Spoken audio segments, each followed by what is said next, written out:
Welcome to the Afterthoughts podcast. We have a very, very fun episode today. Our friend Jamie Kilstein. Hello. In the house. Jamie is a comedian. Yep. How else do you describe yourself? Whatever will help me avoid you guys asking me questions about football. That. Okay, so not a football guy. Not a football guy. I'm a comedian. So I'm a writer. Who's I'm your a favorite podcaster. team? A regular Frank Caliendo, huh? The artist, the sad artist, the emos. I don't know. I'm kidding. Thank you. Yes. No, I'm a comedian. I'm a writer. I'm a podcaster. I became a Christian here about a year and a half ago. And I'm trying to figure things out. Oh, I have depression and anxiety. And Do you put that on a resume? I do. I have dad issues, mom issues, middle sibling. We're fine as of yesterday. Didn't like me for like the last year. Okay. As of yesterday. Yep. Well, thank God. Yeah, perfect so we're timing. back. I was just gonna rail on Nick the whole episode if we didn't. we love Nick fix now. things. Yeah. And then what else did I put on there? I move too fast in relationships, but I also run away when things are good. Okay. I have talked to probably all three of you about porn and/or sex. In the parking lot for us. Porn, right me and outside of Ethan in the Sunday church parking service, lot. In the parking lot. Yep. Other people walking by saying hi. You were Jamie's just waving to babies. Just honest. He's just talking real honest. It was great. Yep. And Gotta get real. What was funny is when you showed me the studio, you were like, have you been in here? And I literally, it's like, if I give a tour of Red Rocks, it would be like, talk to Ethan about porn there, talk to Ryan about porn in that office. Now I'm talking about porn in the podcast studio. Guys, it comes full circle. That's right. Thanks And for tuning in. We recently did an episode about porn. There you go. Fighting that battle. We sure Finding did. freedom. Yeah. Like Yeah. and subscribe. I'm Like a and pro. subscribe. I got you. Speaking of, Yeah. anytime we have a like button, you can smash that. Yeah. We're no pressure. Thought I was going to make a noise. So yeah, we that took the was- battery out because Battery it out. makes this really annoying I just noise. thought I was really weak and was already sad. You're very strong. Thank you so much. You need to watch more football, Jamie. The last episode we did was with 4 UT volleyball players who won the national championship this year. Yes. First the question. title. Who titled that? Jacob. It was so good. yeah, it was Jacob. It was like and a very bland Ethan or something like yeah, that. Something just super painful and hurtful Yeah. for me. Yeah. They won the national championship. What have you ever won? In jiu-jitsu, I'm a Whoa. consistent silver medalist. Okay. I've only gotten silver, So that's which not winning, but- it's not winning at all.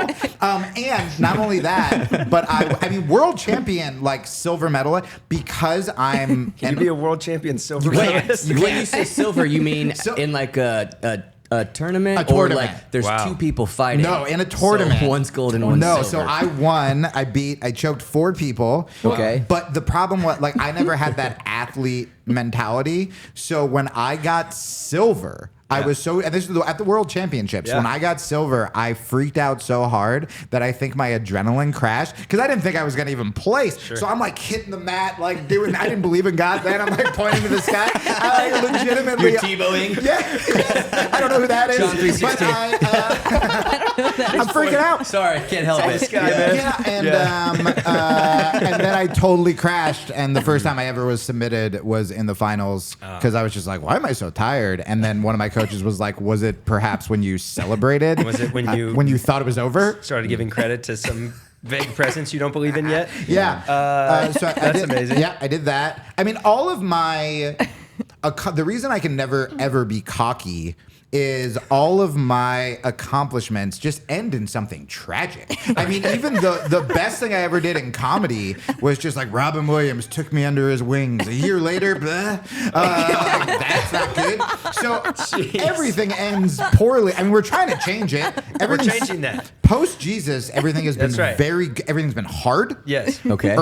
Yep. And very good. Yes. Okay. But geez, like way harder Yeah. and You- and better. Yes. So It makes your life better, but better's not easier. no. Yes. No. I said this on Tim Rouse's podcast that the baptism merch should just be like my life just got hard. It shouldn't be like we did it all in. It just you're gonna want to turn around. Enjoy the it's adrenaline rush today because tomorrow The real It's worst gonna begins. get Crash. heavy. Yes. Yeah. That's, Yeah. we'll talk about that in a minute. Yeah. I do for because real. I'm just gonna say it so we don't forget because I don't think I've told this story and I'm so excited to tell it because it's so insane. I got baptized here. I was warned bad things happen after baptism. I still didn't know about like spiritual attack or anything. And then something incredibly bad happened a week later here in this church that is so ridiculous. It's so ridiculous, but it did happen. Look at you just giving a little teaser so people keep listening. I got you. Wow. Yeah. That was good. Yeah. Great introduction of yourself. That's the most honest introduction I've ever heard somebody give. Oh, yeah. I mean, what if I was just like listed I was cool? on. Here's the cool places I've been. No. We prefer the real thing. Yeah. Here's my biggest shows. Here's the numbers. No. What do you guys run it? Yeah. Yeah. So you have won some jujitsu stuff. How long you been doing jujitsu? 20. Oh, wow. 20 years. Dang. Yeah, I just don't look like it. I mean, if people see like my ears, they know. I don't look like a threat until they see the cauliflower ear. And even my cauliflower ear isn't that bad. But yeah. I mean, you were just saying you wanted to fight Jamie about 10 minutes before he got here. We've No. had many. We've actually had. We've joked about I think it. I asked if I could post a screenshot where Ethan was walking me. He was walking me through a breakup. Oh, yeah. And he was walking me through a breakup, and my very sweet Christian friend who goes here is just like, "Hey man, you just like listen to God, blah blah blah blah blah." And then I get a text from Ethan, one of my pastors, and he goes, "If you get back together with her, I will fight you." And then I did say that, not Yeah. knowing he had 20 years of jujitsu. Okay. well, no. This is your best line. Don't undercut yourself. Then I go, "You know I'm a black belt, right?" And Ethan just wrote back, "It'll be worth it." It'll be worth it to not That's have right. any more parking lot conversations with you just sweating, being like, "I think I'm in an emotionally abusive relationship." So, yeah, good times. But look at you now. You're getting married. Get married on Sunday. Oh, man. Come on, so man. good. We'll talk about that too. I would love to. I would love to get your guys' advice on that. Yeah. Well, we could share a couple things. Sure. We'll try our best. Yeah. We gave a lot of teasers for this episode. This is great. It's like three things everybody knows Caleb, are make sure to coming remind up us of after things so we questions don't Yeah, for forget. because Caleb. the problem is Yeah. I sound professional, but I have such ADD, I will forget all of them. Like the second we play a game, I'm like, it's gone. Caleb, this is up to you. So, Yes, Jamie, it's welcome all on to my the shoulders. Afterthoughts podcast. Is this your first time on a podcast? I'm. Can I tell you? I've been livid that I haven't been invited on because I'm actually a fan of this podcast, which sounds like a lie, but this is. Why does that sound Yeah, like seriously, I want to one would unpack that. actually I thought be a you guys fan of would know this that. podcast? Well, no, I because, am. Why actually? I am actually well, because a fan. the reasons I like it. I mean, this is why I told you this guys is you should. Oh, I actually do enjoy this. Yeah, I mean, well, this is why I told you guys you should start a podcast. It's because there's not a lot of like authentic, funny podcasts in this space. And, I think that's why people like Tim. I think that's why I hope people like me. Tim Ross, Jamie, yep, Kilstein, both have podcasts. We in have this world. podcasts, Yep. and it's so original. And I think the biggest mistake people make with any kind of art is they're really talented at something without trying, and then people go, "You should be in a band, or you should try stand up, or you should have a podcast," and then suddenly all of the things that made them really special or funny or unique or vulnerable or whatever, when they get in front of a mic, it just kind of they suddenly start sounding like what they think a podcast should sound like. Yeah. So Yeah. like, you guys are really funny, and if you came in here and tried to be like Lex Friedman or tried to be like whoever it is, it would be awful. It'd be a nightmare because Yeah. you're stripping yourself. But that's the first thing you do as like a new artist is you strip yourself of the thing that actually makes you special. So like even in stand up, I started stand up in New York, and the people that were like our like senior class was literally Chappelle, Louis, Wow. like Dave Attell. Like I got to watch the best heard of people every night. Yeah, they're fine. I'm more a Carrot Top guy, but I saw the props. I'm trying to play to my audience. Is he still doing? He is crushing, and he's jacked now, which Nice. is, dude, a jacked comic with orange hair and props. I'm not messing with him. No. I regret that joke. Yeah, yeah. All bow down. He to watches. Carrot He Top. watches too. He's a big Afterthoughts he guy. actually likes it. He actually does. He's actually been does. asking to be on this. No, Just so hear somebody walking on the roof. Yep. By the way, don't be distracted by that. Probably trying to fix the HVAC. You're not easily it's distracted, Carrot are Top. you, Jamie? Oh, Okay. Carrot Top is here. He's breaking. He just through the parachuted ceiling. in. with a What did you giant say, mallet. Jamie? Oh, you've done 20 years of jujitsu. Well, I'm Carrot Top, and I'm jacked now. He's Let's go. so jacked. You guys should look up a picture. So what they say is they go, it takes, I don't know why this is such a random number, but every comedian I asked, desperate for advice, they were like, it takes 8 years to find your voice, 8 years to Yeah. find your voice. Wow. And that sounds so insane to someone because you go, but all you have to do to have your voice is just be you. You're doing more work to not have your voice. And it's the opposite, man, because people, they don't trust their voice. They don't like it. And so they go, well, I have to sound like what a stand-up sounds like, or I have to sound like what a podcaster sounds like. So I was like nervous to listen to your guys' first podcast, and it was so funny. The second I saw, well, I guys remember like Ryan, and it was so good. And in my head, I was like, well, I'm probably the most famous person who goes to this church, so certainly I'll be one of the first guests on. I have been harassing you and Ryan. When am I going to come on the podcast? When am I going to come on the podcast? We wanted to start with people who had won a championship before we had all a silver gold medalists. Gold medals. Hey, And one day when we have 2,000 episodes, episode 30 will be an early episode. that is true. That's right. But You have to build the foundation before we invited you. I do like think it. that is interesting. 8 years to find your voice. Yeah. I was told once in regards to preaching. Yeah, I'm and maybe curious this was overlap. more. Maybe this is more about content than it is about delivery. Okay. But it's okay to be an echo as you're becoming a voice. Now, the reason I say that might be true with content is because if you've been reading the Bible for a month, you might want to really be careful about being just a voice and giving your thinking opinion. you know. Like you'd rather echo what Tim Keller says about Romans Yeah. as just you are decided- Oh, that's figuring good. out what your voice is. But I think that's for content and not necessarily delivery. But it is fascinating. I've been preaching since 2014. And so that's 10 years. And I feel like only recently do I feel like more just kind of cozy in my own skin and with my own voice when I'm preaching. I love talking to pastors about that overlap with comedy. Because, you're right. Like, if I wanted to suddenly give a sermon, I probably shouldn't riff. Like, I can do podcasts where I can talk about my struggles as a Christian or like my nerves or what brought me. And I think that can help a lot of people. But yeah, I would need to. So many times when I do quote scripture, like I feel like if somebody made like a mashup of my podcast, every time I go to quote something from the Bible, it's a lot of me being like, well, as John Mark Homer says. and that's then great. you could just do like a super cut of me just being like, to quote John Mark.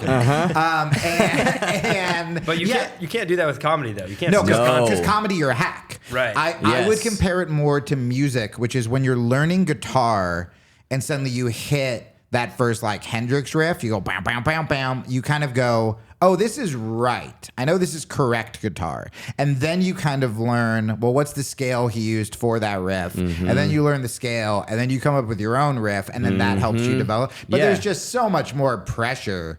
Like when I think about what you guys do, I just am supposed to get a laugh. You're supposed to get like hopefully a laugh and a clap and then salvation. So like People have to cry, and now the average attention span is 8 seconds, and so it's like every 8 seconds you got to do something big To hit 'em. to make sure everybody's like re-engaged. So you're gonna cry or laugh, or this is gonna wow you or Yeah. shock you. Yeah. Every 8 seconds. that explains why so If I'm many gonna pastors keep use you for props. 40 minutes. I get it now. Try to Yeah. get them to remember one thing. Yeah. From a Carrot sermon, Top just uses one. props. I get the prop thing Yeah. now. I get why you're like, Yeah. Nehemiah, bring out an ice cube maker. And it's like, all right, well, they're explaining Yes. Leviticus, so we got to keep them hooked. So obviously the ice cubes and What is it like? People are 85% more likely to remember what you're talking about if you have a visual illustration. I will say. I throw stats out there and then people get really upset. So I don't know if that's Well, correct. 85% of but it's stats are made something- up. It's something like that. So Ethan, I people will, are more likely. I used to make fun of props before I thanks. became a Christian. Thanks, man. And then I became friends with Matott, and I was like, no more. I will only speak highly of the props. Yep. When you did the latter one, Yeah. so good. Yeah. Especially because you were afraid of heights. I am. And I'm afraid of And heights. it was a sermon about fear. It was So- excellent. thank When you. I saw the ladder Thank come you. out, I was just like, come Here on. he goes. Come on. And then you got up there, and I was like, it's so good. It's so good. crying and laughing. Gotcha. It was very, Whoa, ladder, crying, salvation. And facing your fears. Yeah. That was solid. Well, it's an honor for you to get to be on our podcast. It is. So I'm really It happy is. for you. And everyone says the best part of this podcast is Kayla. Yeah. And so She let's is. get Kayla on the mic. Let's do it. Kayla's got some stuff for us today. We're first going to start off with a little game. Oh, boy. I am so bad. I'm going for silver. Hey, but that'd be better than bronze. One of us will Unfortunately, get you bronze. can't go for silver in this game. You have to somehow win. Oh, okay. All right. So Maybe this is the day. This We're gonna keep playing involves until you all get three gold. of you guys. Okay. You're basically going to try and come up with the same word. I'm going to count you guys down from 3. So like 3, 2, 1. Say whatever word Any word. object, This is good. state, I don't care, comes to mind. Okay. This is good. This is an old Any word. This is like I don't know where you got this from, but this was when I was at UCB in New York. This is like an improv game Yeah. because you're trying to basically. get the team. You're trying to get on the same team. Yes. Yes. Right? Yeah. So like 3, 2, 1, pineapple, and then you guys say pizza, Canada. We're trying to find our- Gotta find the. This is dope. This is good. Oh yeah, Ryan's no longer with us. Right? Oh yeah. Today for the Didn't even podcast. acknowledge Did you guys He's in fire him California. because he's Yeah. marrying me on Sunday? Yes. Do you know why? To clarify, he is officiating your wedding. Yes. Oh, yeah. Yeah.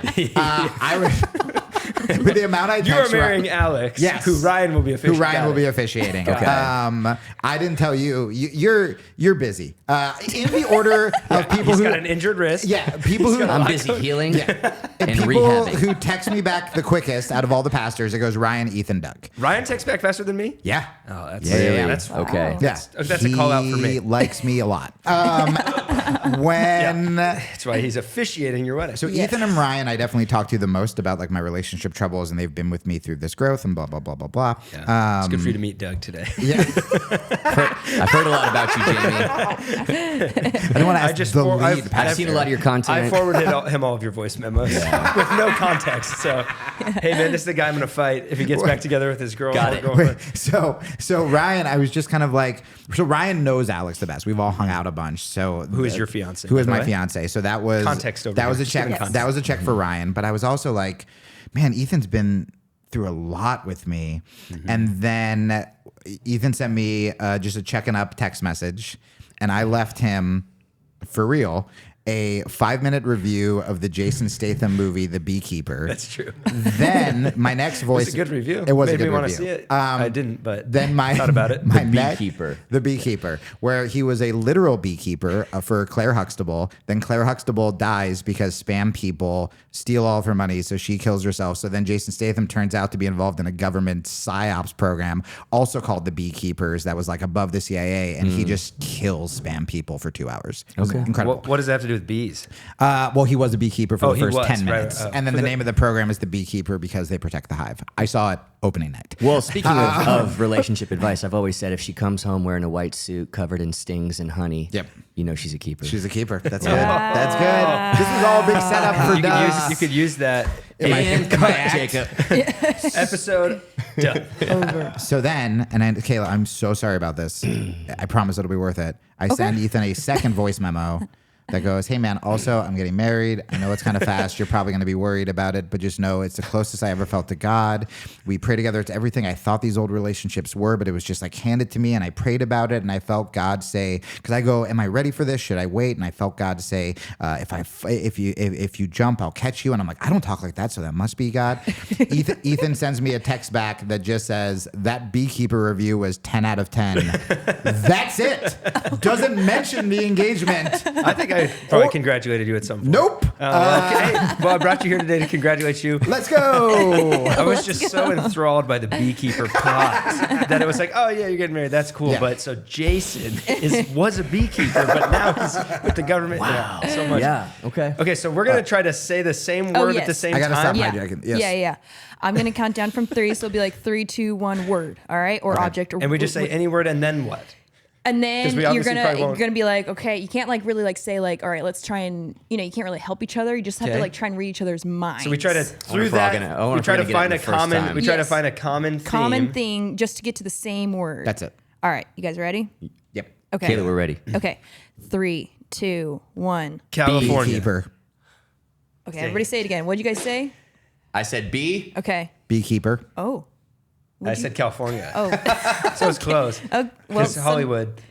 yeah. So somehow. Okay, so now we need to find a theme between those three. And it has to be a Yes. different word. Right. Yeah. You can make Okay. like the same. Just Like you keep can't just saying B. flip flop. Yeah. Okay. All right. Ready? 3, 2, 1. Honey. Jason. What was yours? Honey. Honey. Whoa. Okay. I was not thinking doing as honey, good. and then I thought California, so I went yellow as honey and sun because sun I thought of California. Jason, We almost because got he sun. was the actor in. Okay. Okay. Let's All mix right. me. Okay. Okay, You ready? said what? Honey. and you said Sun, sun. and you said Jason. Dang it. Okay. Okay. 3, 2, 1. Hive. What'd you say? Sweet. Hive. What'd you say? Summer? Yeah, I'm thinking warm yellows. That's okay. Just think bees. Everybody think bees. There's only a few words associated Hive. with them. Okay. Okay. Oh no. Okay. Okay, wait. What did you say? Hive.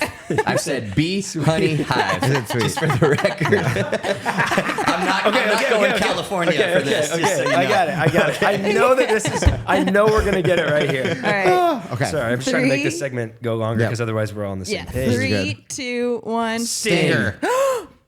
Yeah. We'll go. Let's go. Let's go. Yeah, Sorry about your guys. wrist. This is definitely fake. I almost said nice. Laguna just to be that guy. Guys, but we did Statham. it. I knew we'd get there. That was good. Yeah. I mean, I'll tell you, Yeah. as someone who has done that with groups of people, that was actually one of the quickest. Nice. Yeah. That was That was solid. good. Yeah. Took That's me a really little good. catching up, but Yeah. it All was right. good Should for we the do story. one more time and then we'll move on? I think that we just did so good. I think don't we want nailed to it. do We'll move worse. Do you have any questions for I have- the segment known I as have 2 questions with Kayla? Yeah, questions with Kayla. Jamie, what is your favorite thing about Ryan? Oh, so much. So much. He texts me back. I love. Ryan, he is missed. Yes. I could give a funny answer. Pour one out for Ryan. But I want to give like my very authentic answer that I tell There you to go. everybody. For Ryan. Oh, that's good. I'll pour one out to Ryan. It's just water, pour it on my so slippers. it's actually good for the floor. I put on my slippers. It's fine. Okay, my yeah. Oh, speaking of I'm that, going barefoot hippie. we forgot to mention this last week. It's Monarch March. Oh, it's Wear your okay. Nike Monarchs all month long. The ultimate dad shoe. I love it. Yeah. So You guys made me. I only wear slippers because like Hawaiian and jiu-jitsu. But you guys usually have cool sneakers, and I literally had a conversation with Alex. I was like, should I buy sneakers like the pastors? Do you call flip-flops slippers? It's a Hawaii thing. Yeah, Hawaii. Hawaii, which is proper. You lived there, from there. Your family. Is Hawaiian? Family. Yeah, we're Hawaiian. That's cool. Yeah. All right. Wait, were you born there? No, my mom was. Your mom was, Yeah, okay. which is why I look like a colonizer. My favorite thing about Ryan, I have 2. Right. Okay. Ryan just did my podcast about his book, Single Today.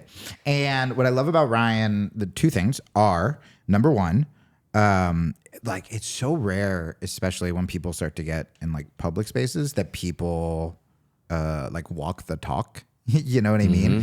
Where I feel like I've seen other people talk about singleness and not in this church or whatever, and even like really good sermons where they'll be like, man, you can be happy if you're single, like take me. I was in college just having sex with everybody that I could find, and then I met my wife and she was a virgin, and 2 days later we got married and we have 23,000 children. Just be like me. And you're just like, I can't do that. And what's so great about Ryan is like he's really happy. Like I just feel at peace every time we go to lunch or get coffee, or when we talk a lot about even hard stuff with like writing and creativity and the industry. And there's just especially when I was struggling before I was like friends with him, even if we didn't talk about God stuff much, I just felt this like happiness and contentment and peace. And like, when I look at him, like if this relationship doesn't work, if I screw up this marriage, I am so happy to follow in like that, the footsteps in Ryan's and just be single like that, where I'm helping people, I'm creating, I'm being creative. And so that I really love. And then, no, I think that's a good one. That's great. What That's I love awesome, about Ryan. man. Yeah. Really yeah. a genuine answer, Yeah, which that is was not what I real. was hoping for. Yeah, but sorry. that's fine. Any more questions with My Kayla? last one. Yeah. Since you're a comedian, I would love for everybody to go around and just say a joke. Could be a dad joke. Any joke? I don't know any. You don't know any jokes? Like jokes.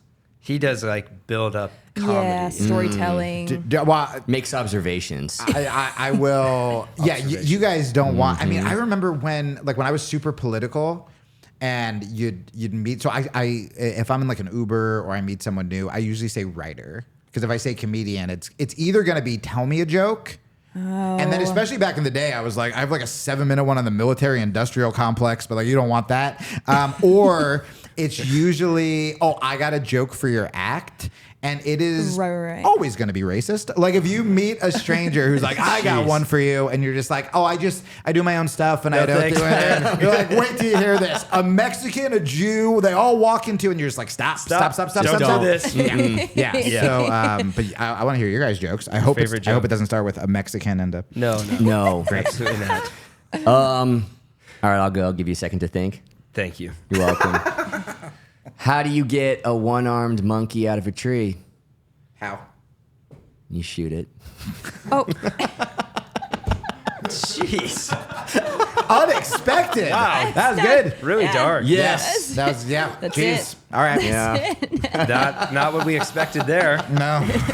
Oh, man. I'm trying to think of like a go-to joke. that's all right. Did you have one you tell Zeke? You don't have any like dad jokes? You're wearing the shoes. I am wearing Oh, the yeah. shoes. Yeah. He said it so earnestly.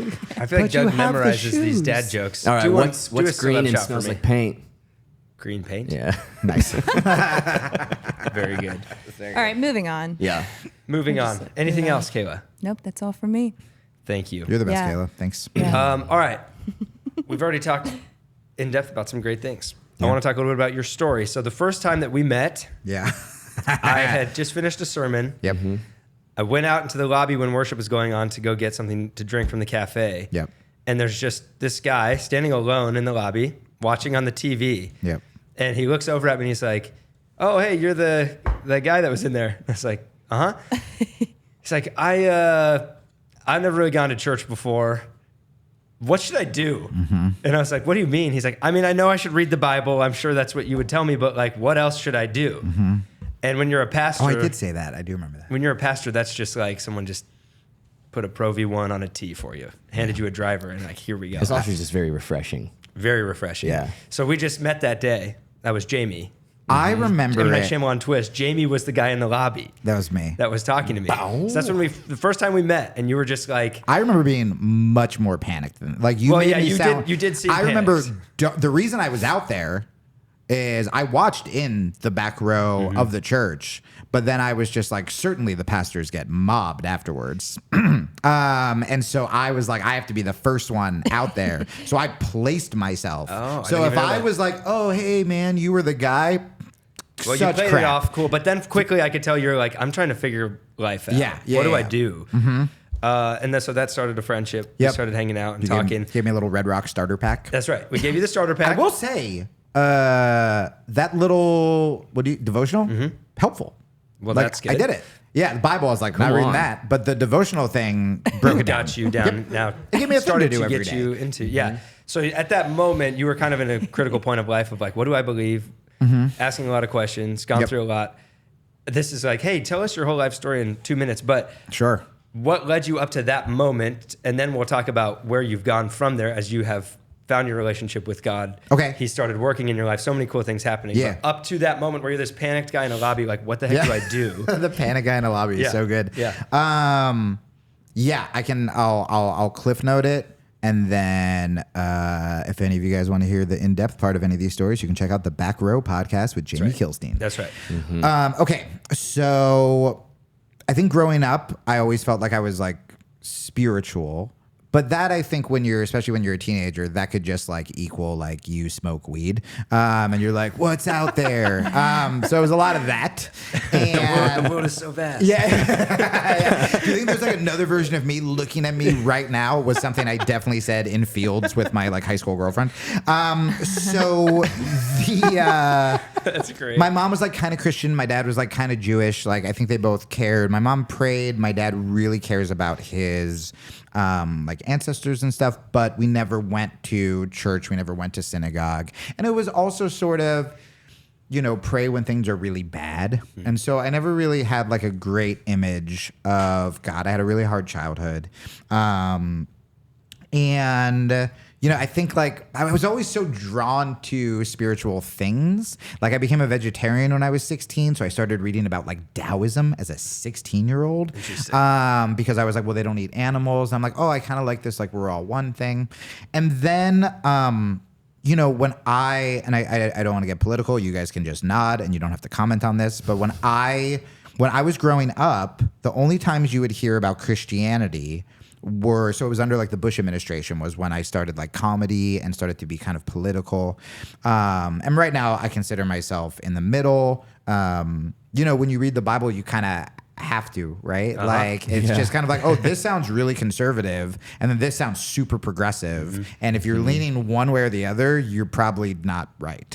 But I always was very, I always was very extreme until finding Jesus. So,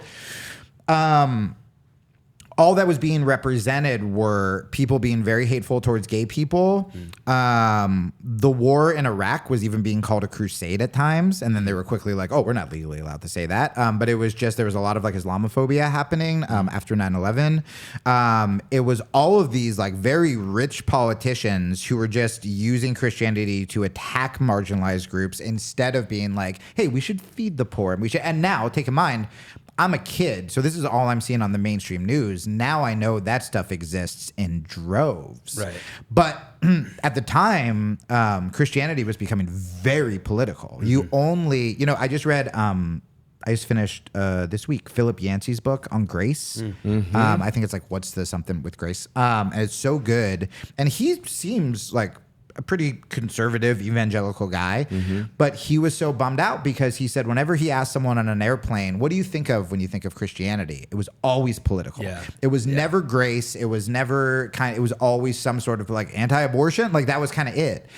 And grace, he points out in the book, is kind of like the one thing that Christians bring to the table that doesn't exist in these other religions. Like it's one of the things that's really special. And it's probably the last thing that a lot of just people who aren't in the space would think of, unfortunately, because we're known as what, like self-righteous, hypocritical, all this stuff. So I was just so turned off by that. And my favorite comedians were like George Carlin and Bill Hicks. And, you know, they were criticizing the church. The pedophilia scandal was happening, like the Catholic Church. And I was just like, these guys are bad. Like, I don't like any of this. And I still felt spiritual, and I still always thought I was like kind, and I didn't just want to attack people, but I just started like attacking the church heavily. Like when my stand-up was at its most popular. What year is this? I'm really bad with years. Time period. It was, I mean, the Bush administration. Okay, Probably second Bush administration is when things started to get like big. Okay. And so I ended up opening for all of these massive atheists, like Christopher Hitchens I opened for at the Sydney Opera House, who wrote the bestseller God Is Not Great. Richard Dawkins, not as much of a fun hang as Hitchens. I opened for him in Melbourne. He did not like me. Dawkins didn't like you? No, so I was told this. So I spoke at, it was called the Reason Rally. People think Christians are smug. Ugh. It was called the Reason Rally, and it was the first. It was the largest gathering of atheists, and it was at the atheist rally. An atheist rally. It was at the mall. The Reason Rally. Okay. It was at the mall on Washington. Okay. There were like 30,000 people there. I took the gig because Bad Religion was playing, and they were my favorite band growing up. They were my favorite punk band. But it was me, Dawkins. Bad Religion, Adam Savage from Mythbusters, a bunch of other people who are atheists. And I remember this, I actually now consider this a sort of conversion before I knew God moment. It was the same week that Trayvon Martin was killed. And there was a Trayvon rally, much smaller, behind in Washington. There were probably like, I don't know, 100 people. But it was like black families, just, you know, protesting for Trayvon. And I remember leaving this like tented off backstage area and walking to the Trayvon rally and being like, I feel like I belong here. If you guys don't remember this so long ago, Trayvon Martin was this young black kid who was killed walking home. And as I'm walking back to the rally, these like, you know, guys who look like me, were just like complaining about that rally. They go, ugh, like this is our day. This is the Reason Rally. And I remember being so upset I didn't want to speak. And instead, I changed. So I used to do these like rants, and I didn't memorize this. I had it on paper. And so I changed and I added this line at the end. That was something, I don't remember the line, but it was something like, I would rather hang out with Christians who, again, 30,000 atheists. And I'm crushing in the beginning because I know how to crush in front of a bunch of, I'm making Rick Santorum jokes. I'm just All like, the red meat for that audience. easy. And then at the end, to a much more mixed review, because I'm getting like screaming applause breaks, which is wild because it was a lot of people. It was something like, I would rather hang out with a Christian who wants to help people or like feed the poor than I would an atheist who just, I don't know, something clever, some like sits around on Reddit making fun, something like that. Yeah. And there were like probably thousands of cheers and then some like confusion. And I heard that Richard Dawkins was on the side of the stage next to his assistant, shaking his head and going, I don't get it. So that's funny. Maybe he was saying, I don't get it to just because I had this very like ranty, maybe he just didn't like my style. Yeah. Also hilarious. So that's my Richard Dawkins story. But anyway, so I just... And wait, you opened up for Christopher Hitchens at the Sydney Opera House. The Sydney Opera House. Wow, okay. Yeah. Which is very So cool. you I'm were still a go-to atheist convention stand-up comic. Totally. Okay. They were like, we need an atheist, but one that's funny. And there's only one. And that was me. Have we got the guy for you? Yeah. And now I think a lot of people probably think I'm that for Christians, which is very exciting. Just find a marginalized community, jump on in, be kind of funny. Success. The thing with me, so I dropped out of high school. I've always thought that I'm not intelligent. Yeah, I have like so many learning disabilities. It's very hard for me. I'm like, I finished Philip Yancey's book yesterday. First of all, I don't technically think I did finish, and it's very hard for me to read. But I try to do it every day.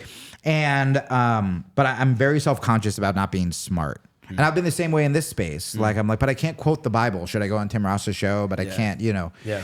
And what's so great about this space is it's like so much of it's about like your heart and what you're trying to do. And also, again, something that Christians aren't known for is like knowing that like you don't have the answers and you don't have it figured out. And like, if you do, you're not doing it right. You've said here at church, Ethan, like, don't listen to me. Let me lead you to Jesus. But like the second I'm like, listen to me, it's off. And so, but because I was really self-conscious and I was around a bunch of really smart people, like not just like famous atheists, but like scientists and like the biggest like liberal journalists in New York. And I was just around these smart people and all of them were atheists. And so when I kept being like, but there's got to be something, it was sort of like not made fun of, kind of made fun of. And I just wasn't strong enough to defend it because I also didn't have any good examples of what good spirituality looked like besides like some like secular Buddhists who seemed cool. But for the most part, again, it was just like anything relating with God was just tied to you hate gay people, you hate women, you hate Muslims, you want war. Like that was your perception. Yeah. And so that's why when people were like, well, you're just a step away, dude. So just start speaking at these atheist conventions. So for me, I felt like I had a problem with humans using something as beautiful as God, which I knew nothing about, to only hate. But then people said, no, you have a problem with God. God's not real. Look at these people, blah, blah, blah. So I go, okay, I guess I'm an atheist. Yeah. And I never felt comfortable with that. And like, look, I've had a lot of rough phases. I have some aggressive vegan tattoos and I'm not vegan anymore. But when I see people go like, if I still see someone online be like, Jamie's a vegan, I'm still kind of like, I did that for the right reasons. When I see people like say like atheist, I still kind of go, because it felt like I was what I didn't want to be. Because at the time I thought I'm defending these people, but it was really just attacking. And that was my problem with atheists, and kind of one of the things that led to that line I said at the Reason Rally. Like, I remember after Hurricane Katrina on Twitter, people were making fun of this news clip where there was this like 70-year-old black woman who just lost her house.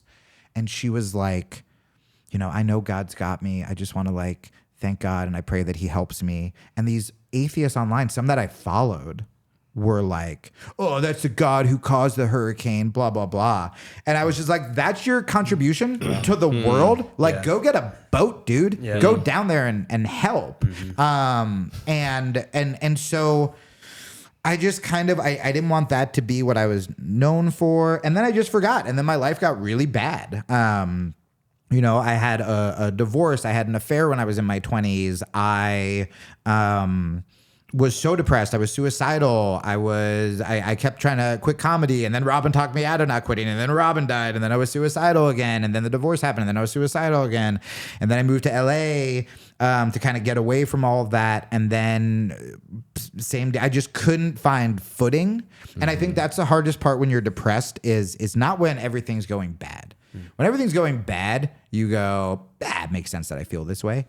But when you start doing all what you think are the right things, and then you're still getting hit, and you're just like, it's quicksand, that's when you go, oh, I'm just not meant to be happy or alive, because like it hurts the most then, you know? And so then... And to have reached a point, I imagine, where like you were on Tonight Show. Like you're on big things. You made it in your world, and then realize I'm still miserable. It has to be a really concerning place to get to. Yeah, well, Rick Rubin talks about that a lot, where Rick Rubin's a huge music producer who has an awesome book on creativity that I highly recommend. And he talks about, seeing all these musicians, people were always so confused. Why did these like incredibly famous people commit suicide, or why did they become an alcoholic or a drug addict? It's like because, and this is where I was, you think you're chasing that going, well, once I get there, all of these feelings will go away, and you don't address the feelings. You don't address the depression or the anxiety or the God-shaped hole or any of that. So then you get super famous. It doesn't fix it, but now you have more pressure. You're surrounded by people who just want to take. And there's no grounding. So you go, oh, well, if this was the thing that I thought was stopping me, and now I have that, and I'm more miserable, and I'm living my dream, quote unquote. Yeah. That's real. Yeah, That's you're gonna real get depressed and whatever. Or like for me, I self-sabotaged. And it was brutal. And so then over COVID, I moved to Arizona. It was the first time I didn't live in a city in New York or LA. Dude, I had a breakup, and my cat died in the same week. And then COVID happened like a week later. And I had never been single in my life. And I remember I told my dad, I go, I think I'm going to stay single. And my dad's like, you're finally listening to me. I'm like, well, it was a global pandemic that kind of forced that hand. But it was Valentine's Day coming up, and everyone was like checking on me. I was so much more devastated about the cat. Like then the breakup should have happened. It was very mutual. It was very nice. But like she would see me like sobbing in the corner, and she's like, hey, we can still be friends. And I'm like, what? Like, oh yeah, totally. I'm super sad about this. But it was little Talib kitty. So I did mushrooms, and it's funny. So they talk about, there are tons of studies now done about psychedelics for mental health, for PTSD, for addiction, all this stuff. I'm going to be a guy on a podcast who doesn't quote Andrew Huberman, but you know who talks about it. And the biggest thing they say, and this is not me advocating for drugs on my pastor's podcast, but the biggest thing they say is like set and setting, which is like having an intention, doing it with medical supervision, all this stuff. And so... my intent. So I was taking it very seriously because I don't do drugs. I don't drink. I don't smoke weed. And my intention was, learning how to be alone. Just bought Ryan's book. And God wasn't on the list because I wasn't spiritual. And they say you should have somebody with you. And I'm like, I'm totally alone. It's COVID. So I just knew from my friends this name Ram Dass that's been tossed around, and he's just this like spiritual, was big in the psychedelic world in the 60s. And I was like, I'll just put Ram Dass on YouTube. He can be my guide. I just put on some YouTube video with Ram Dass just on in the background. And so then I disappear for several hours, and a meditation bell goes off in the documentary, and I'm literally on my knees in front of the mountain just going, I am open, I am open, I am open. And I just go, what am I open to? And I go, I guess God. And then I started just getting books on Buddhism and spirituality and Ram Dass. And the reason I bring this up is, and I think it's important, don't edit it out, is because you guys have rightfully pointed out so much that is wrong about the spiritual quote unquote community, how it's all about, them, and I'm manifesting for me, and it has nothing to do with God. And you are right. I went down that road and I hit all of those roadblocks. But was also really cool, and I got really lucky with Ram Dass, because so I got to become friends with a bunch of his friends and the people who run the Ram Dass podcast. And Ram Dass was actually the first person I heard speak of Jesus the way Jesus is. So even though he would consider himself like Hindu, and when you go to, the Ram Dass, it's mostly Buddhist and Hindu people, he talked so lovingly about Jesus. And his Hindi guru in India talked so lovingly about Jesus. And I truly believe that that was the path I needed to take, because suddenly I just started hearing Jesus, and it didn't make me go, because whenever I heard it, I mean, remember how I grew up. Whenever I heard Jesus, I automatically assumed hate, the exact opposite. And so hearing Ram Dass, who wouldn't even consider himself a Christian, and I actually texted one of his best friends who was in India with him the other day, and I go, hey, you guys actually helped me come to Jesus and become a Jesus guy. And his Hindu best friend wrote me and goes, what's not to say I'm a Jesus guy? He goes, I love Jesus too. And I just thought that was so cool. And so I just become really open to spirituality, but mainly there. And then I moved to Austin, where a lot of times in Austin, spirituality equals like an open relationship where you're just feeding each other ayahuasca. And I go, this doesn't seem right. And I started to, and again, that feeling of not belonging, of being like, okay, I found spirituality, I did it. And then being like, this doesn't feel good. Like, this doesn't feel right either. And church was still the last thing I sort of thought about. I had some really good friends here in Austin. My friend Sam, who goes here, my friend Brian, who is a jiu-jitsu coach, who were Christians, but they never pushed it on me when I was like suicidal, but I knew they were Christians. And I think because they didn't push it on me and they were just good men, that also, much like the Ram Dass thing, like that kind of, I go, okay. Like, especially when I'm just like, hey, I'm thinking of killing myself. They weren't like, who died for your sin? Like, they were just like, what can I do for you? Right. They weren't like, oh, I'm gonna get someone baptized at Red Rocks. And so then I left. I got a job. The first since my divorce, really high paying job. And it was political. And I move all of my stuff, and I slowly realized that I will be part of the political divisiveness, even though I thought I wouldn't be, that I have spoken out against.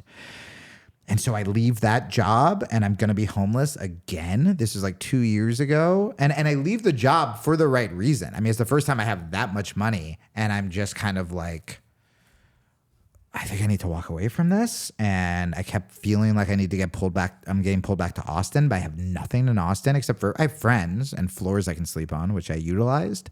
And I just felt this peace.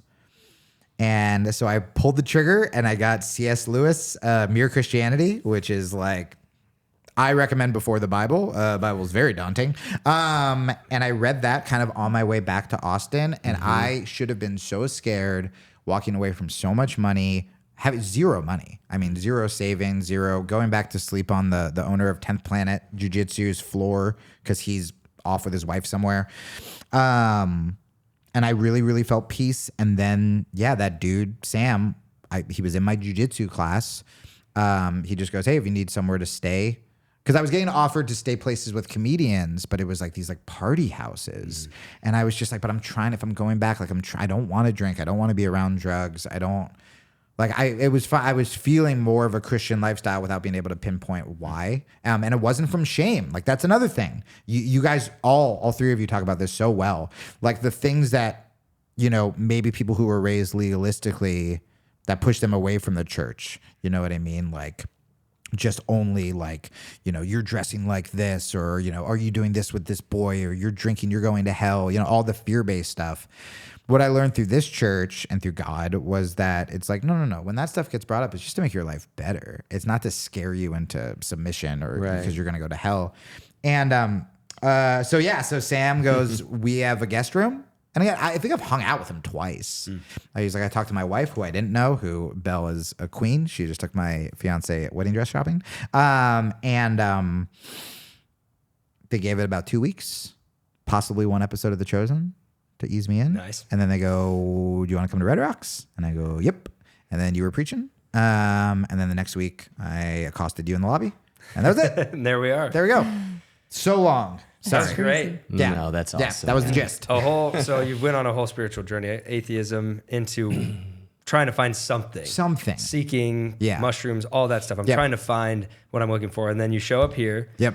You hear the gospel. Yep. You start to learn about Jesus. Yep. Not ripped on mushrooms here. Just kidding. Not as like, hey, here's a cool guy to just take some teaching from, but like this dude came here to die for your sins. This is it. He's your savior. Yeah. He's your eternity.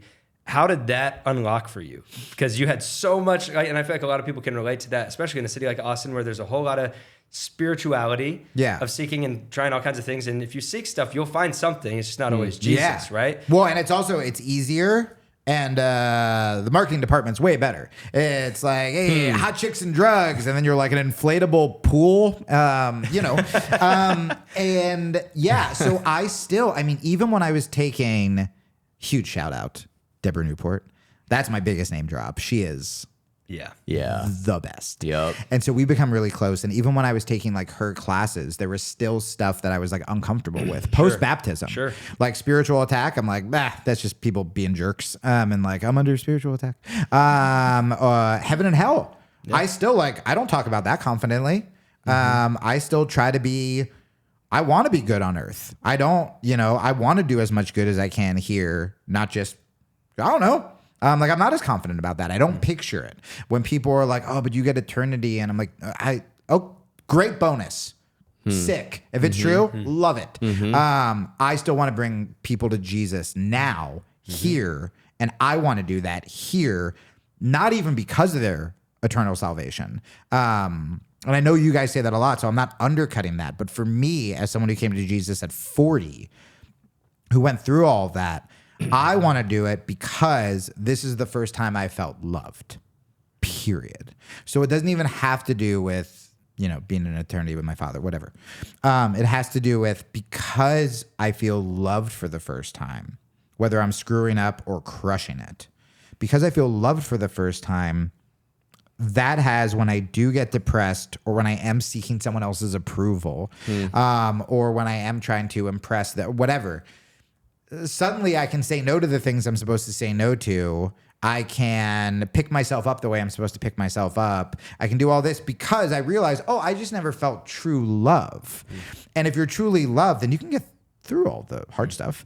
It's so hard, but you can get through it. So that was it for me. Being like, well, I don't forgive myself, or I don't show myself grace, or I don't love myself. And I've been in these really toxic relationships, friendships, whatever, where I'm trying so desperately to get them to love me the way I've never felt loved. And then suddenly you feel loved that way by Jesus, and you go, I suddenly don't need that other stuff. Yeah. Well, Because, go sorry, ahead. go ahead. No, is it fair to say that true love is, in fame or in influence, whatever it is, that's really the end game that you are searching for, but then you get those things and they don't deliver. Totally. Like that true love is not actually there. Because you keep having to dig. Like there's no Jesus 2.0. Right? With fame, there's always a little more fame. Right. With a relationship, there's always another relationship. Or, I was always so self-conscious with girls that I was just like, the second a girlfriend would be mean to me, I was like, I need to get another girl. But then also you're attracting toxic people in the fame world, toxic relationships, because you're attracting what you put out. Right. And so it's just like, a really needy guy is going to attract a lot of mean women, really, And so, but all that stuff starts to go away when you're suddenly not as needy and desperate for fame, women, a high. Well, you want for less. Yeah. Because that ultimate thing that you're searching for, you found a source of it. Totally. And I still struggle. Like we are paying for the wedding and honeymoon ourselves and just got hit with some crazy unexpected bills. And I still catastrophize. I still go, I'm going to get fired. I still go, this is all going to get taken from me. And so it's still a fight. Sure. Because I don't want people hearing this to be like, well, I found Jesus and I'm still super depressed and I'm still, no. It is still a fight.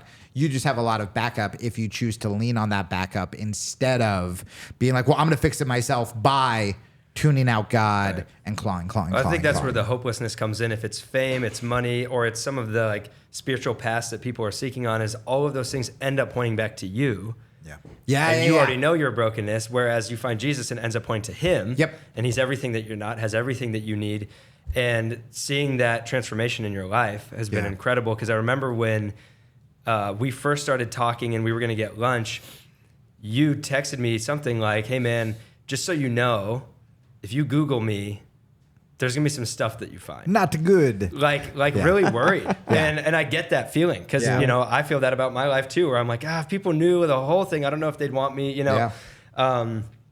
Where we sat down at that lunch and you kind of told me your whole story and all the things you've been through, mistakes, all that. All three of you at separate lunches because I was convinced that me having an affair in my 20s while being this self-righteous liberal guy would get me kicked out of church. Right. That's what you expected, is to be disqualified. Yeah. So after I had that with you, I was like, well, let's go up the chain. Yeah. Got to have the same conversation with Doug, I guess. Because you asked me at that, when we were sitting there talking through all that, you're like, I guess, like, what is grace? Yeah. You're like, can you explain that to me? Because I don't think I've ever understood that concept. Nope. And I think so many people can relate to. And that's why people are seeking anything they can, grabbing at anything this world can give them, trying to figure out how to feel truly loved, but knowing how broken they are, worried that they're disqualified. If there is a God, I'm disqualified because of what I've done in the past. Yeah. And that's the scandalous, crazy, amazing part of the gospel that you found, where I'm sitting there at lunch like, bro, can I tell you about a few people in the Bible? Yeah. Can I tell you about some of the people that Jesus directly came to? Yeah. A woman caught in adultery. Can I show you how his grace has come and washed all of that away, that you're no longer defined by that, but by who he is and what he's done for you? Yeah, and one of the things I always thought until I felt it, I was like, no way am I going to be the guy. You remember like in the 90s, whenever like a politician would have an affair and then like 6 months later, like a book would come out and it would be like, My Affair with Christ. And it was like him holding like a thing. And it was always these like fake redemption stories, you know? That's kind of what I always thought, where I was just like, oh, it just gives you an excuse to be, and I don't want to, I want to get better. So I was like, I'm not looking for just like, oh, it's okay you did that. I was like, I regret what I did and I want to become better.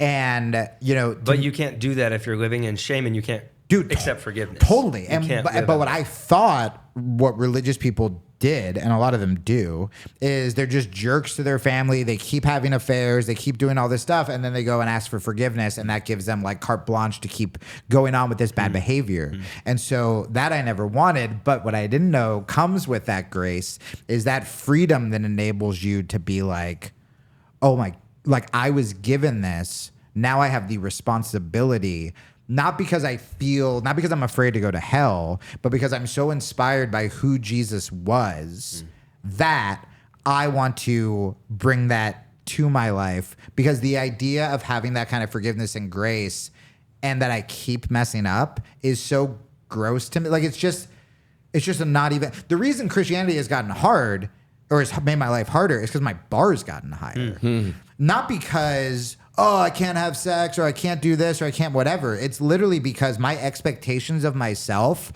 of how I am to my fiance, of how I am to my friends, of how I am to you guys, of how I talk about Jesus, of how I represent Christianity, it's all gone.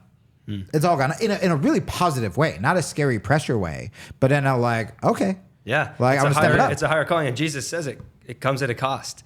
It will cost you in the here and now. It will cost you of the things that the world wants and your momentary temptations. It will cost you in ways. But as that bar gets raised, you see a whole higher way of living. And you see not only that it's transforming and working freedom in your life, but that's possible to overflow into the lives of the people around you. Yeah. And then you can't help but want people to know that. I think it's interesting when you talk about like the eternity thing for you sounds like a little bit of like, it's so nebulous. I'm not quite sure what to do with that, but I know that I want Jesus today. Yeah. And when Jesus talked about abundant life, he was talking about it today and forever. Yeah. And a lot of Christians kind of only pick one. Yes. A lot of people where we never talk about eternity. It's just about how to make, like, it becomes like self-help, or it's only about eternity and there's no focus on what Jesus could do through your life today. Yeah. And there's this beautiful balance to be found between those two things. Yeah. But we often miss, and it sounds like you missed or didn't see a lot of people represent, okay, you're all saying like, cool, we all go to heaven one day, but none of your lives look like Jesus today, so I'm turned off by that. Right. I don't really see him in the present. And, you know, this is going to sound so cheesy. Well, here, I'll be super honest first. It's, you know, when you read about the stories of like his apostles and someone goes, yeah, man, of course Christianity's hard. This guy got beheaded. This guy was in jail forever. And I was like, cool, my life was already bad. I don't want that.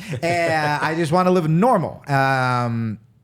So that I was just like, I don't know if I love that, but even though I am still, I mean, dude, even the Tim Ross gig, like talk about God. Alex is very good at pointing out the gifts God's given us in like little tiny ways and big ways. 10 years since my divorce, never been offered that much money. Didn't know who Tim Ross was. If I heard the word Christian influencer, I'd be like, like, didn't know that was a thing. And still feel that way a little bit.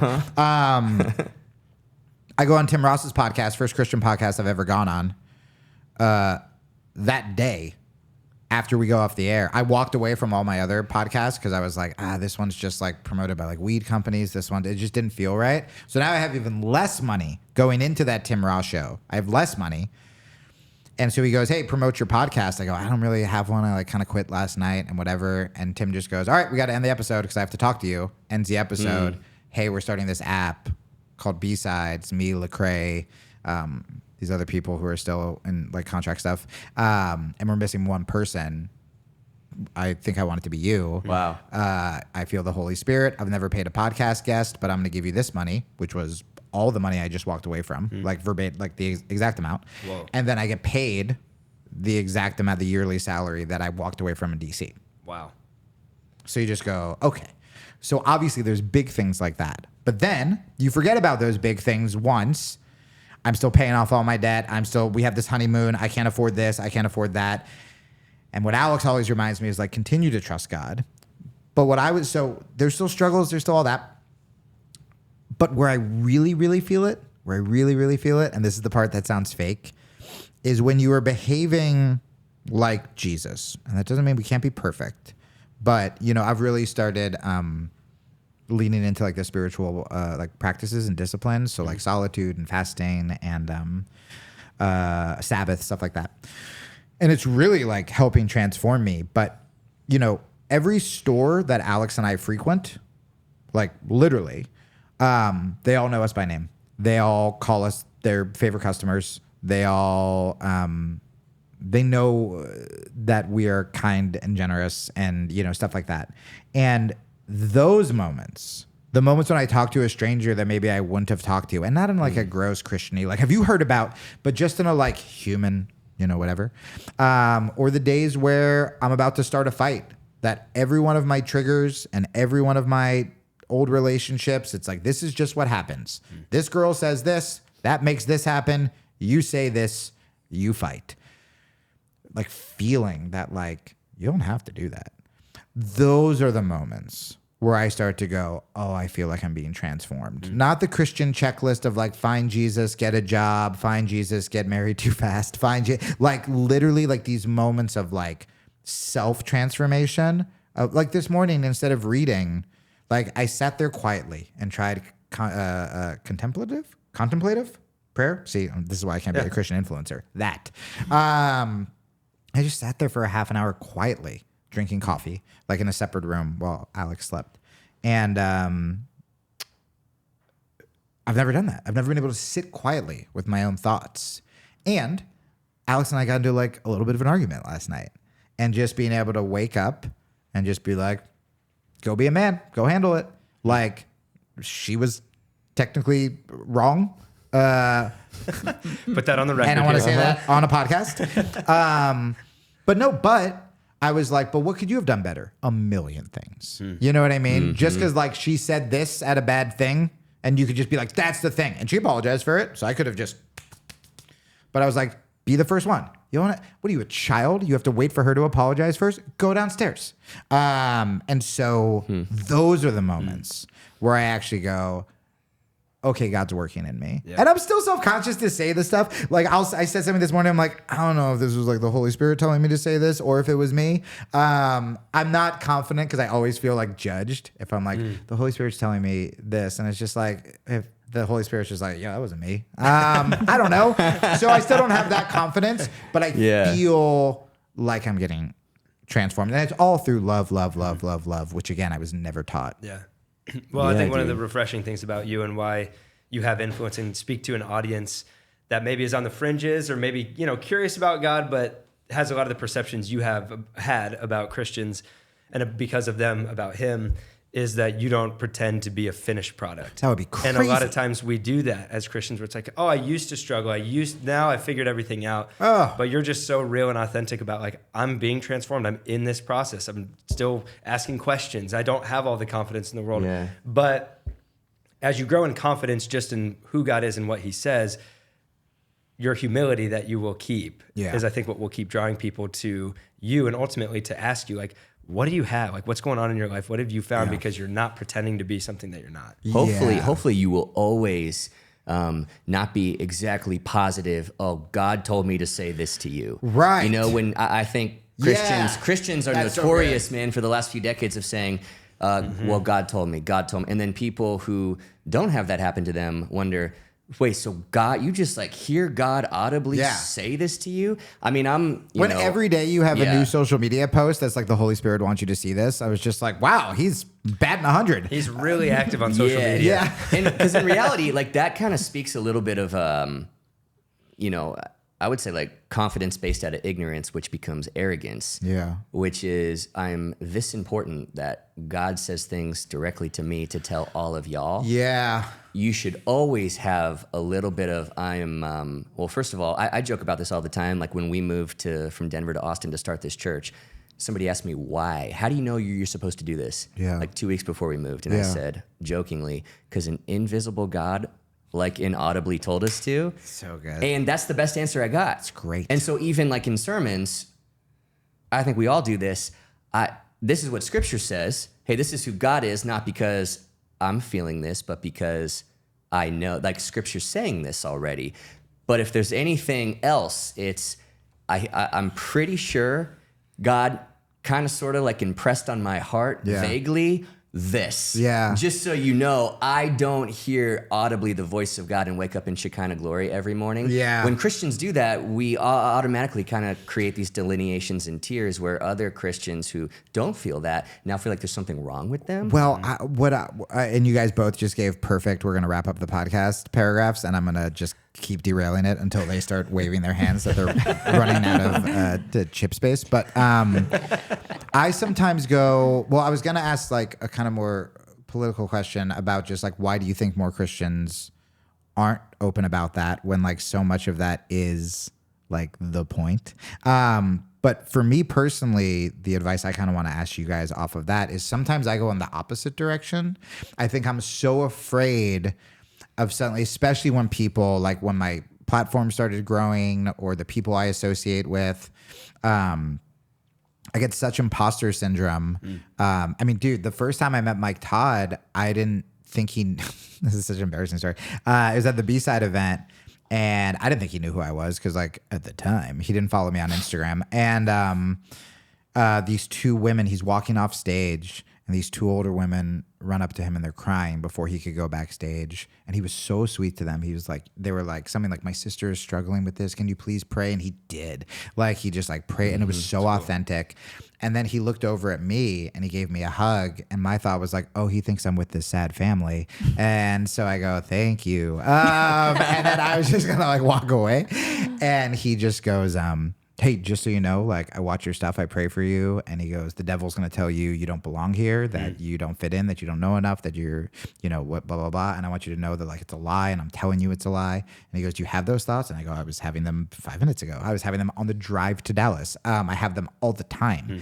And that was really cool. And that confidence lasted for a day until, like, you know, numbers on a video weren't good or something. But I go in the opposite direction, and Alex is good. I'm reminding me this, but I'm so afraid of seeming like I know what I'm talking about that I'll cut myself down too much sometimes.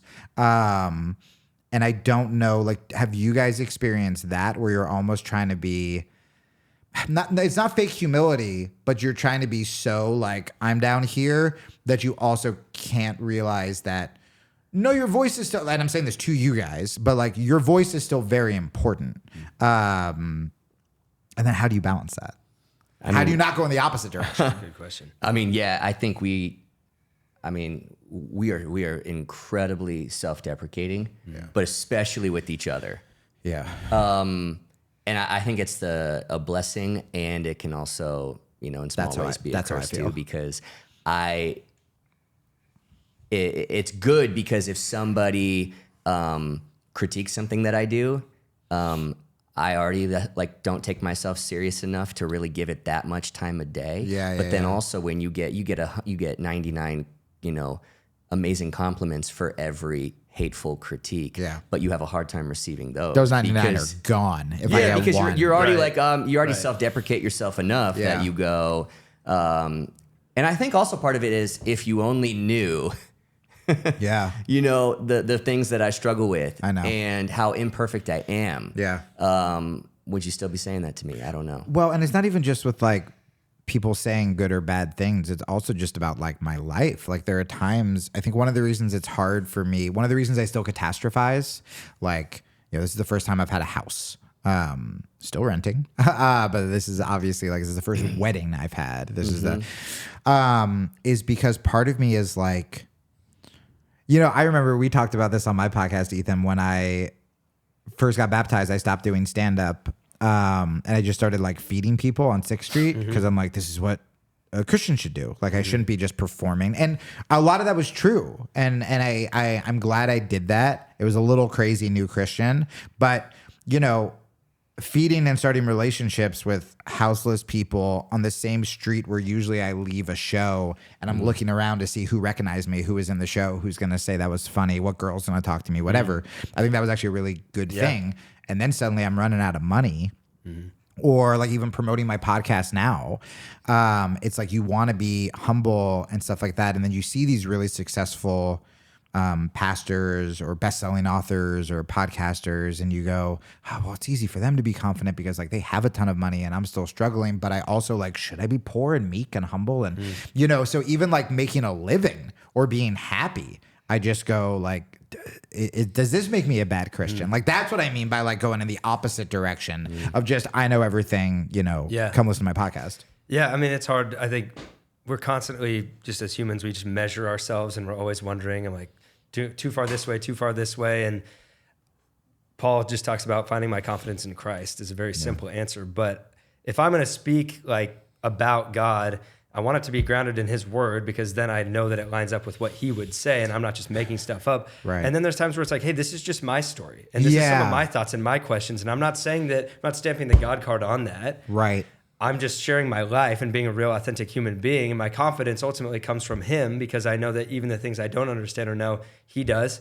And he's got me there. But I think when we feel like we've kind of lasered in on like, God has moved this story here, my passions are here, my gifts are here, and the calling of building his church and loving his people and loving people far beyond. When those things are lining up, then I'm just going to go full force into that. And so if your podcast is a place where people who are far from God are going to maybe get closer to him. If you have things to say from your story, you may not have the Bible memorized. You may not know every single thing. None of us do. But if you are doing something that God has called you into because the fruit of it is that people are growing closer to him and his kingdom's being built, then you just run full force at it and you don't apologize for I like that. And I love your podcast title, The Back Row. I think that's why we all quickly became friends because we went into a college ministry. We were back row guys. Like we don't really belong here. When are they going to find out about us and get us out of here? And you always carry a little bit of that. And I think the disciples did too. Of like, on our own, we actually don't deserve God. We don't deserve his grace. Like I kind of always know my own humanity. And that's humbling and good in some ways, but I've seen what he's done. And so I'm going to live out of the other side of that, just like the disciples did, where it's like, we know who we were, but we're not going to apologize for our brokenness because we got a church to build. We got stuff to do. We're too busy doing what Jesus called us to do. And I think letting your backstory cause you to play small with your gifts that God gave you helps nobody. I know. So the more that you own it, the more that you own your story, the power of your testimony that you're using for good, so much good already, and the more you own your God-given gifts and you step into them with confidence, I think humility and confidence in like this divine dance both increase with each other. I remember last summer, I had a really cool opportunity to speak at a conference with a bunch of professional athletes. And I was talking about confidence. And I was telling them a story. I'm like, I can't really relate to y'all. I can relate to you in a small way. And here's how.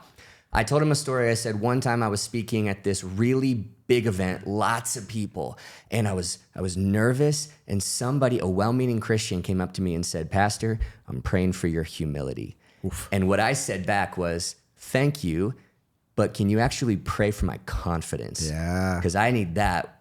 I need that right now." Yeah. And I told that room, I'm like, I bet everybody outside of this room thinks the people in this room are the most confident people on the planet. Right. But I wonder if you know how wrong that is. Yeah. And I wonder if what you guys need more than anything else is a godly kind of confidence, not playing small with your gifts and owning it and becoming everything that he made you to be, because everybody else around you benefits the more you step into that. That's it. You know, there was some of this stuff. So a very, very, very famous pastor, I will tell you guys off the air. We've been talking on the phone and he's been helping me with this because I almost felt like as a Christian, you can't, like it played into all my self-deprecation because I was like, well, it's not about me. And so all of these things that I used to do when I was in like the secular world or even the spiritual world, like a mantra or journaling good things or anything that like wasn't about or meditation.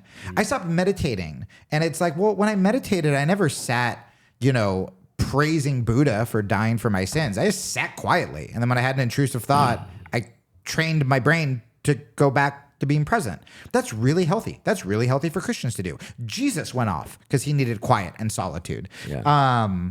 And so I've recently started doing that stuff again. And again, when God can be involved, if there's a mantra involved, it'll be about Jesus, if there, whatever. And it's been really helpful. And I realized that, yeah, when I became a Christian, I like stopped doing these things that would give me confidence. And I still need to, like, just because we have Jesus doesn't mean we shouldn't go to the gym or that cold plunges are from the devil or, you know what I mean? Like, and the way I look at it is, and this is hard for me, so this is good timing. I'm so glad you brought up confidence, but like anything healthy that will quiet my voice so I can hear God instead of those intrusive thoughts. So I'm meditating so I can hear God clearer. I'm working out so I can hear God clearer. I'm doing like all that stuff. When I'm quiet, I try to hear God instead of I'm going to the gym to look better. I'm going, you know, I mean, that stuff's still there, but really focused. I want to get my I'm like, how can I get the confidence of someone who did get second place a lot? How can I get the confidence of someone who did like train with the best fighters in the world, who did have Robin take him under, who does have a podcast with Tim Ross? Like, how can I get that confidence back and still put Jesus at like the forefront, you know? And I think some of these like really great pastors I look up to, like they're figuring it out. But it's such a fine line. It's such a fine line because if you get too confident, you start to think it's you. And so that's what I struggle with. Which is part of why I think we all have a backstory. Yeah. Because that always will bring us back to, I am just a human. Right. And I am broken. I can't think so highly of myself. That's why it's also good in some of the self-deprecation and having friends who kind of keep you humble. Because if you start to build an ego, they can quickly be like, hey, but we know who you are. Yeah. But at the same time, to be propelled forward in a repurposing of a lot of those places you sought confidence, but realizing, going to the gym can build confidence in you, and sitting in quiet and meditation and seeking God's, like you're repurposing those things now to center them on Jesus and let him speak to you who you are and let him talk. Like the thing that I pray before I preach every single time is from the Psalms, may the words of my mouth and the meditations of my heart be pleasing unto you. That's good. More than these people. This won't please everybody in here. Some people are going to be mad. There will be people that will listen to this podcast, and there'll be things that politically or talking about the spiritual journey and stuff, they'll be like, oh, this and this. Oh, yeah. But I've dug you guys into a hole. I apologize. But if ultimately it's a conversation that's fruitfully telling the story of what God's doing in our lives, and it's bringing glory to him despite all of our brokenness and the messes and the places we've looked, the wrong things we've done, then that's my hope. That's so for good. this podcast, for my preaching, and that carry that with you for your podcast. You got to and the things text you're me doing. that verse. Is ultimately he is your audience, and if you are seeking to bring glory to him, you're going to do them perfectly. But he's not looking down like, I need you to be perfect in everything you do. He's like, tell them the story of what I'm doing in your life. Yep. About my goodness and my love, my grace, and the truth of what I have for all these people. And you'll find more and more confidence in just doing that. I love that. Yeah, now you do everything for him and from him. I love that. Whereas years ago, you used to, pursue this or that because you're doing it for this love through the avenue of fame or through the avenue of applause or whatever it is. And it was for that. And now it's from it. We say that, he says that a lot, like not for salvation. We don't, change this about our life for salvation. We do it from salvation because he is so good and I now have everything I ever needed. Everything else is house money and I work from that. Which speaks to you talking about raising the bar, where all of a sudden you meet Jesus and this relationship starts and you actually see him for who he really is, not the perception you had. And it drives you to want to live differently. Because you're living from that salvation where you're like, no, the things that he's called me to do, I want to do those things. Not only because it brings me peace and joy, and freedom I've never found, but also because there's a whole lot of other people that need that. Well, I predicted it. All the stuff we teased, we didn't talk about any of it, and which is so funny. I will come back to tell the duck goose injuring myself baptism story. But a question for you guys that I feel, here we go. The Holy Spirit is telling me to ask. Nailed it. I thought You're so godly. Thank you so much. Yeah. Subscribe to my podcast. I thought about this the other day, and this is what I'm struggling with currently, and I bet a bunch of people can relate to this. So I'm listening to this sermon, and it's about generosity, and he's talking about how, you guys have talked about this really well before. Where your money goes, that's where your heart is. And it's not that God needs money, it's that God wants your heart. And so like what are you thinking about? Was it fame? Is it girls? Is it money? Is it this? Whatever it is. It's like God just wants your heart. And so I had this thought. So Alex and I, we took a walk yesterday. And I was just like, I hear those sermons and I've never... currently, and even back then when I was screwing up, I never was like, oh, I need money because I'm going to show these people, or, it never felt malicious or like gross celebrity culture. And I go, I think I'm doing it. I think I'm nailing this God thing. I think God has my heart. And then I go, but why am I so scared about money right now with this wedding coming up? Or why am I still so scared I can lose this podcast? Or why am I so scared about my numbers? Because again, I don't feel like everyone's got to look at me. I'm so good. And I go, fear has my heart. And fear has always had my heart. And that's the scary one. Because if it's just me being an egomaniac, I can work on that, But I think a lot of people, they think they're doing all the right things and they have the right thoughts and they're praying and they love Jesus so much. And then they're still just either with money or relationships, or I'm never going to find the person I'm going to marry, or whatever it is. And I think that's the really insidious one, because it's easy to say, if you're greedy, you should. Like, you have it at least in the back of your head. But all of my money stuff, all fear. All of it. Fear. And so my goal, now that I've said that out loud, is to try to figure out how to get, and that comes from trust. And your boy's got dad issues, which means trust is it's hard. Sure. It's hard. Yeah, very much so. Well, it's interesting you referenced that latter sermon, because that whole thing was about fear. Yeah. But what I have found in my life is fighting the fear of failure, of rejection, of trusting someone and being let down, whatever. Those are the ones, by the way. You just hit my trifecta. Yeah. Fighting those fears when I live in the fear of the Lord, which is not being afraid of him, but living in a proper fear of awe, reverence, and like, this dude's in charge. Yeah. It's an overwhelming presence of God where you live in the fear of the Lord, and it quiets all those other fears.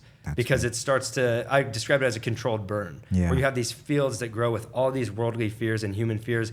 And then you get in the presence of God and you recognize his majesty and how good and powerful he is, and it just burns those things. Yeah. And that's not like, they don't do controlled burns once and then that field never grows back. Yeah. It's a constant coming back into his presence to be reminded of who he is and build that trust with him. And I also said, like in The Lion King, when Mufasa when they're going to come up on Pride Rock, you see all the animals at the beginning and they all bow. Yeah. When you're in the presence of the king, you bow, right? You don't cower like the hyenas, because you're a friend to him. You know he's good. You know he's your protector. That's who you need. So you don't cower in his presence like a lot of us do with a dad, you bow in front of him because he is the king. But living in that posture every single day, I think, is what starts to speak to those human fears that you have to go, yeah, you know what? Worst case scenario, I lose my podcast. I got to go figure out, but I've hit some rock bottoms before. Yeah. And I found him through all that. Yeah. And all my journeys and things, I found him. And whatever happens today, that doesn't mean it doesn't suck. It doesn't mean it's not hard. And sometimes you have to worry about like survival and life. And there are real things. But down below all of that, I know who my king is. I know who's the boss. No, Alex and I, we have this joke that we'll say when we pray together sometimes. Like we're worrying about money. And then, you know, God will do something really beautiful. Like I wasn't going to have a best man, but I wanted to do something with Hawaii in the wedding. And suddenly my friend Vrindavan, who's like Tulsi Gabbard's sister, texts me and just goes, hey, if you need a best man. And I go, kind of. And then I show Alex her wedding pictures. It's all this Hawaii stuff. So she goes, hey, why don't I do like a lay ceremony and stuff like that? And I go, this is amazing. This is so perfect. And then we're praying and we're thanking God because it was literally exactly what we asked for the next day. And then at the end of all of those prayers, we're like, a book deal would have still been better. Like I still would just really love a book deal. Like so many times, like Alex will be like, thank you for like, I prayed for like a colorful tree for a wedding. And I'm like, right. Also, book deal will be super sweet just so I could get some kind of money and like something in the bank. And but you're right. It's like when you're trying to please God and not please your followers, the people at church here, you're trying to please God. All that other stuff sorts itself out. And he's faithful to deliver what you need, not always what you want. Yeah. I've learned that a lot. Yeah, dude. Yeah. But some of the most content people in the world that I've ever met have very little. Yeah. Materially. Very little on earth, very little of the things that humans strive for, and yet they have the contentment of their relationship with him that provides everything that they need. Yeah. Not always all that they want. Yeah. Yeah, contentment's the greatest wealth there is. Yeah. Yeah. Which is why, Can't be- bring this full circle here at the end, is why you love Ryan, because he's a very content person. That's it. And he's an example. His example with relationships could be translated to other parts of life where you look at somebody and go, how can you be content not having what every human being thinks is going to complete them? Yeah. He's like, oh, because I already have what completes me. Dude, when we finally stopped freaking out, because for me, it is contentment. It's not a bigger house. It's being able to keep where I live currently.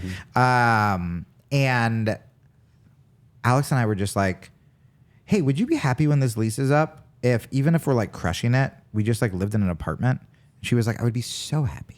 Like the cat would be so happy. And I go, I'd be so happy. Yeah. I think a lot of us too, especially when it comes to money, it's like, because we thought we wanted all of these things, we've got ourselves into a situation where the amount of money I'm making, I would be, especially 2 years ago when I was homeless, I would feel like a millionaire. Yeah. But because I did all the things I thought I was supposed to do, now I have to rent a house because I have this money, and now I have to. It's just fear and anxiety and panic. It has nothing to do with like my stuff. Right. You know, we use 2 rooms in the house. Yeah. You've raised a different bar now, where your bar was like, I need to get all these worldly things. Yeah. And now you look at that and that bar goes down and you go, I don't actually need all that stuff because that never brought me what I was looking for. No, I'm really happy. My bar's been raised of the actual life I want to live, regardless of the circumstance. That's so good. And if you carry that in your marriage and you keep after that with whatever God's calling you to do, it's where you find contentment. That's so good. We're all seeking that. That's awesome. Well, I know you wanted to set the record for the longest episode, and you did that successfully. Yeah. Well done. Thank Congratulations. you. Thank you for hanging, bro. Yeah, dude. You Thanks guys for are just the being best. so real about your story. We love you. You guys are so important. I just have to say this on air. You guys are so important. If anyone listens to this and hasn't been to this church, Corey Miller told me this. He was like, that was the church you were supposed to go to. And I'm sure you guys oh my God, we talked about this on our podcast, me and Alex. There was a video. I'm so sorry, guys. I'm so sorry. There was a video. This is important. There was a video of like just some sweet influencer who had like no followers, who was just like, here are some cool churches if you're in Austin. And it was like Red Rocks, Torn Wells, like people who are like, I'm friends with all you guys. Somehow it got to some forum because there was a lot of angry white people in the comments who were like, I don't like music or joy or something popping off. I like theology. And I was like, huh. And it was just like, oh, you're all the people that kept me away from church in one little comment section. Anyway, I say this because I'm sure you guys have gotten stuff before, but man, I have never felt so welcome anywhere. And remember, I walked in here being so afraid, having the worst stereotypes of Christians, that I truly, truly believe that if it wasn't you guys, if it wasn't Red Rocks worship, it was just God. He was so gentle with me and was like, this is what you need. These are your people. The fact that you guys are funny. Jeez. It's so important what you guys do. And I'm so glad you're not like other churches. I just want to say that. Well, I'm glad you showed up here. Yeah, man. I'm glad we got to meet in the lobby and watching what God's doing in your life, man. We're excited. So, Back Row Podcast with Jamie Kilstein. Come on. Yeah, Back Row Podcast. And then Instagram is where I'm the most active, which is at the Jamie Kilstein. And I make sketches about Christian stuff. And there are podcast clips there. And they do shockingly well. So at the Jamie Kilstein. And then you'll see podcast stuff there. Thanks for coming, bro. Love you, I bro. love you guys. Yep.